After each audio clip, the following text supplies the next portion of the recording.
नमस्कार सभी मित्रों को। बने रही बाबा बागनाथ की असीम कृपा।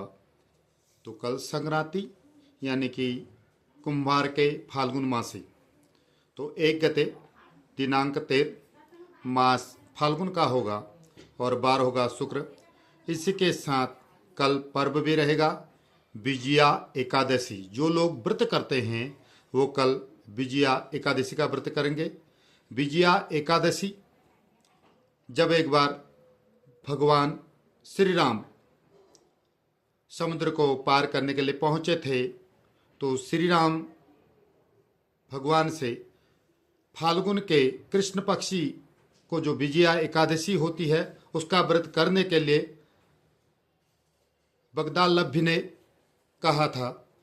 तब भगवान राम ने बगदालभ्य के कहने पर विजया एकादशी का व्रत करा, जो कि फाल्गुन कृष्ण पक्षी की एकादशी को पड़ा।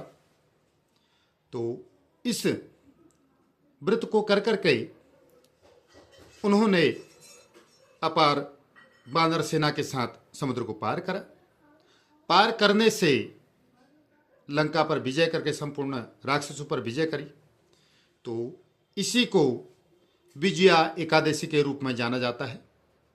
तो जो भी लोग इस व्रत को करते हैं, जो भी भक्तजन इस व्रत को करते हैं, तो निश्चित रूप से उन्हें विजय प्राप्त होती है, यश प्राप्त होता है और भगवान राम की असीम कृपा भी उनको प्राप्त होती है।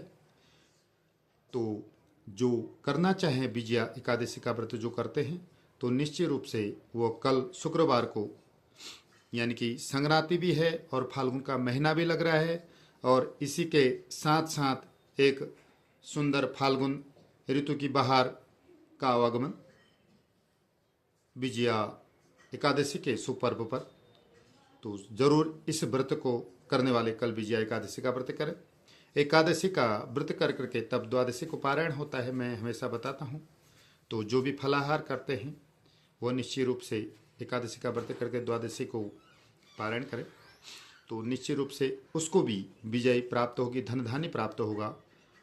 तो ऐसा भगवान रामचंद्र जी से जब बगदालभ्य ने कहा तो उन्होंने करा और निश्चित रूप से उनको विजय प्राप्त हुई।